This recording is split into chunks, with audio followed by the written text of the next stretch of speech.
We got an anonymous question here.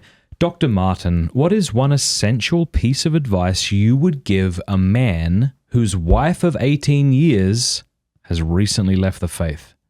My lovely wife has had her heart broken by life, by suffering, and by the sins of the church.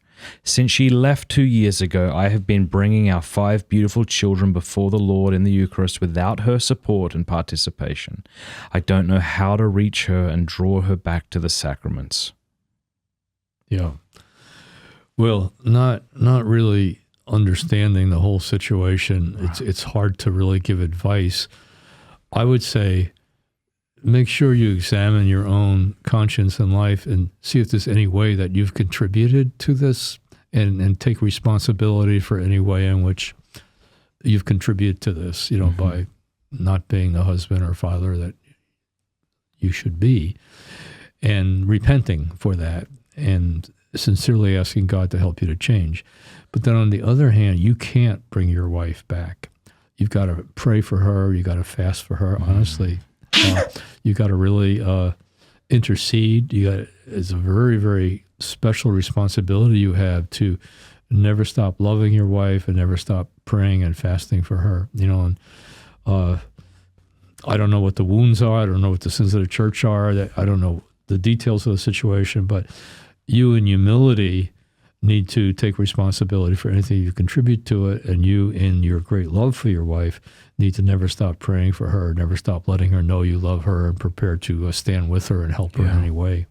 I don't know if this is any comfort, and it may not be at all. I don't know the man or the situation, as you said, but from the studies I've seen, your children are in a better place with you as the head of the household, you as the man leading your family in faith, than if your wife had remained in the faith and you had apostatized or abandoned the faith.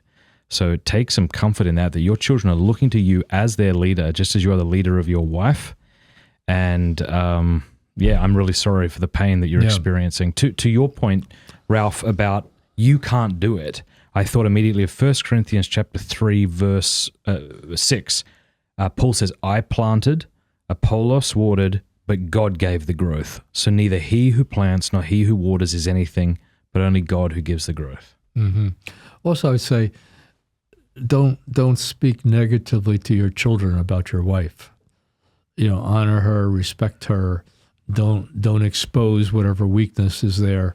Yeah. But I mean, if they're going to mass every week without her and they have questions, how should he perhaps ask? How should he address that? He needs to say that something's happened. Your mom's wrestling with issues, and pray for her.